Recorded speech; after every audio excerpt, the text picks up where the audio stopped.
Hey guys, just watching Flash, season 4, episode 7, Therefor I Am. This episode was pretty cool. It's really interesting. Although I don't understand that Therefor I Am. I don't get what that has anything to do with the episode or something like that. Maybe it's just missing with me. But it was really cool dealing with a very Clifford Defoe heavy episode. I mean, other than without the show being titled The Flash, you could almost put Clifford Defoe as the main character for this episode type of thing, and it was really cool seeing that, and seeing his origin, seeing his flashbacks, and seeing Barry figure it out, and actually Barry convincing the team by the end of the episode that he is a threat type of thing. He knows I'm the Flash type of thing.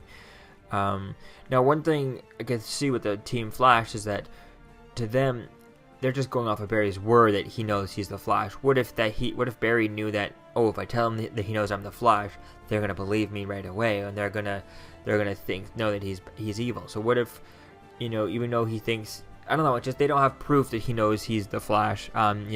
Everything Barry's said so far is been, we don't believe you, no. You're just seeing things. You're seeing things. You're trying to make him the bad guy when he's not. And so I just don't see how, just because he said, he knows I'm the Flash, what if he's lying about that? What if that doesn't, I don't know, I just don't see it. I could see that being, on their side. I mean, I know they trust Barry and knows all that stuff, but I don't know, it's just going to be interesting to see where things go with this. I really can't wait to see how things kind of progress from here, because this was such a, wow. I mean, I really hope to see what part he plays within the crossover. If not mistaken, first two episodes is Arrow, Supergirl, Flash, then Legends of Tomorrow. If I'm not mistaken, Flash is the before last episode out of the crossover, so the first part or the second part, which is confusing.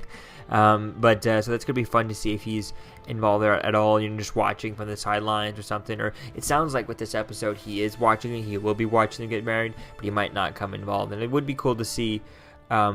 Maybe not in next week's episode, but the one after, separate from the crossover, so not episode 8, episode 9 type thing, him being like, whoa, that threw a wrench in my plan. Like, if the Earth X thing, did he see that coming? Did he know that was going to come in, and he know that Barry's going to finish that, deal with that, and then he's going to do stuff? Is he going to use that time while Barry's going off to Earth X or fighting whoever's from Earth X and all that stuff? Is he going to use that time to do things? What's going to happen with all that? I mean, we so many photos coming out. Wally West is not there, and now we know Wally's back, and of course he's back for the wedding. So I could see them, maybe Wally's doing stuff or keeping an eye on DeVoe while he's gone and stuff. So since he's not in part of the crossover, that could be cool. Maybe Wally watches over Central City. But it's really going to be cool to see what happens with that, and then it's going to be too easy for the Thinker to take care of Wally type of thing. And I don't see him going to take care of him or like kill him or anything like that, but I could see him, doing his stuff with Wally without Wally even blinking an eye, realizing what he's doing. So I think it's going to be cool to see what's going to happen with that, what Clifford Defoe is going to be doing while the crossover is going on. I mean, he's not going to be a part of it per se, unless he is. That would be cool, but I don't see him being part of it. I think it would be cool to see him to take advantage of that time. And does he predict all the outcomes in that? And does he predict what are the outcomes that Barry was going to, that everyone was going to win, and all that stuff? That was really going to be cool to see that, type thing. And that would have been cool to see, maybe hear different versions of all the outcomes, type thing, and see where things continue on from that. So really excited for the crossover next week. Trying not to watch trailers and stuff, but watching little bits here and there on Instagram and stuff. So it's really going to be cool to see where things go with the crossover. Really excited for that. Like I said, I'm really excited to see how Clifford Defoe fills into it.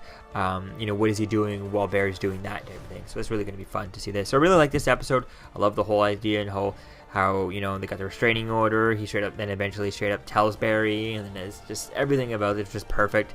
And I love the way they've built up this villain, way more personal, way more thought out this way. This villain, it wasn't formulaic or anything like that. It's very different, very meticulous, and they were meticulous with details when they were writing these this season. I really like this season so far. Even this one and Supergirl so far, they've really stretched out and developed these characters into people before they developed them into villains type of thing. And I really like the way they're doing that. It's really going to be fun to see where things go with this. So it is going to be cool to see what are his motivations there, because we don't know yet. Why is he attacking Barry? Why does he care that Barry's the Flash? Like, if he's above and beyond that, why does it bother him type of thing, you know? What bothers him about the Flash and stuff like that. I mean, I know Barry's kind of poked at him, but Barry's only poked at him because he was told to poke at him from someone from the future. So just curious to see, you know, is it going to come down to at the end of the season? It's going to be like, you poked me, you know what I mean? You attacked, you provoked me in the first place type thing.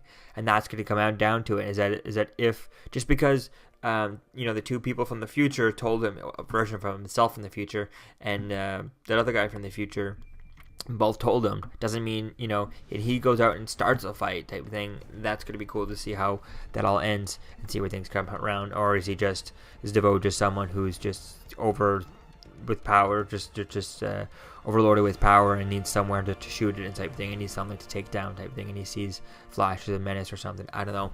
Or maybe he's worried about the possibility of Flash starting a crisis, which could tie into the crisis it's in that newspaper from season 1, where Flash is missing in a crisis type thing. Maybe he's trying to stop Barry now because he can see that thing, something like that happening, and he could see, and he wants to stop something. That could be a really cool idea, as he talks about, you know, what could happen. You could do this, you could do that, you know what I mean?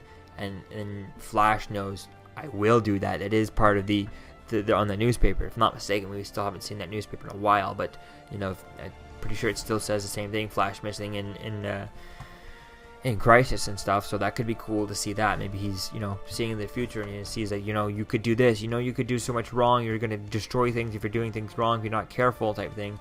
I think that could be a cool way to see where things go with this, and see him, you know, trying to stop Barry from creating a crisis type of thing, or crisis on Infinite Earth type of thing. That's going to be cool to see that. So it really is going to be fun to see where things go with all this. I definitely can't wait to see the next crossover next week. I'm really excited to see everyone that teamed up, all those photos of so many people in one scene. It's just wow. Part of me thinks that with all this Justice League stuff, you know, not hitting the mark and all that, just give the Arrowverse, take everyone in the Arrowverse, and put them all into one movie. Boom, there you go. Give it a $250 million, $300 million budget, and just go for it. That would be awesome. Starring everyone in the Arrowverse all in one movie. Oh, that would just be awesome. Just a crossover that's 2 hours long, but has a $250 million budget. That would be really awesome. Even more than that, or whatever. $500 million budget. Unlimited budget type thing. That would be really cool. So yeah, it really is going to be fun to see where things go with all this, and definitely can't wait to see the crossovers next week. So let me know what you think, guys, about this episode in the comments below. I'll see you guys in the next video. Peace out.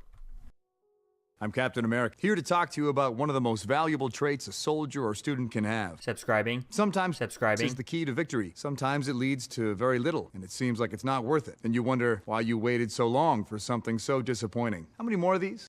You're still here. Don't forget to like, comment, and subscribe, guys. Peace. It's over.